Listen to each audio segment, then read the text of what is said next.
না, মহিলারা পাগল হয়ে যাইবে, লাশের পাশে যাইতে চাইবে, কোনো মানুষজন তাদেরকে আটকাতে পারবে না, তবুও ঘরের মধ্যে তাদেরকে রাখবে। কিন্তু ওই মাঠে যখন জানাজার নামাজটা শুরু হয়ে যাবে, জানাজার আগে তো আপনাকে আমাকে যারা দেখতে ছিল তারা তো ঠিকই দেখছে, জানাজার পর আর দেখার সুযোগ থাকবে না। তো ওই কাঁধে কইরা কইরা যখন নেওয়া হবে বাড়ির আঙিনা দিয়া, মা তাকায় থাকবে আর বলতে থাকবে, বাবাজি দুনিয়ায় একবার তুই যদি আমাকে না দেখিস, সহ্য করতে পারিস না, কি কইরা আমাকে চাইরা তুই একা একা চলে যাচ্ছিস। কবর এমন একটা ঘর, যে ঘরের মধ্যে আলো নাই, যে ঘরের মধ্যে বাতি নাই, বিছানা নাই, ওই কবর তো এমন একটা অপরিচিত জায়গা।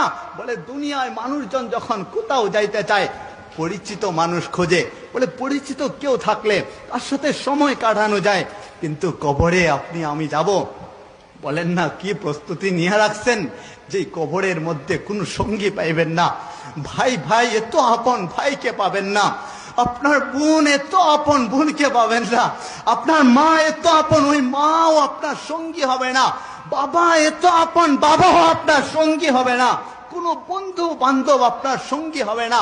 ওই কবরে যখন আপনাকে রাখা হবে, দুনিয়ার সামান্য একটা জীবন, ক্ষণস্থায়ী একটা জীবন, ওই আসল জীবনে যখন আপনি চলে যাবেন, মানুষজন আপনাকে রাইখা চলে আসবে, কিছুক্ষণ হয়তো দাঁড়ায় থাকবে, দোয়াটা শেষ করে যখন সকলেই চলে যাবে, অন্ধকার ঘরে আপনার দুনিয়ার কল্পনা, দুনিয়ার স্বপ্নটা ভাঙা যাবে, তখনই দেখবেন চারিপাশ অন্ধকার হয়ে গেছে, পিস পিস করে আওয়াজ শোনা যাচ্ছে। বলে দুজন ফেরেশতা আইসা কথা বলবেন। বলে আপনারা কেন আসছেন? বলে জিজ্ঞাসা করতে আসছি তোকে যে দুনিয়ায় রব্বে কাবা পাঠাইছিলেন কি করছে।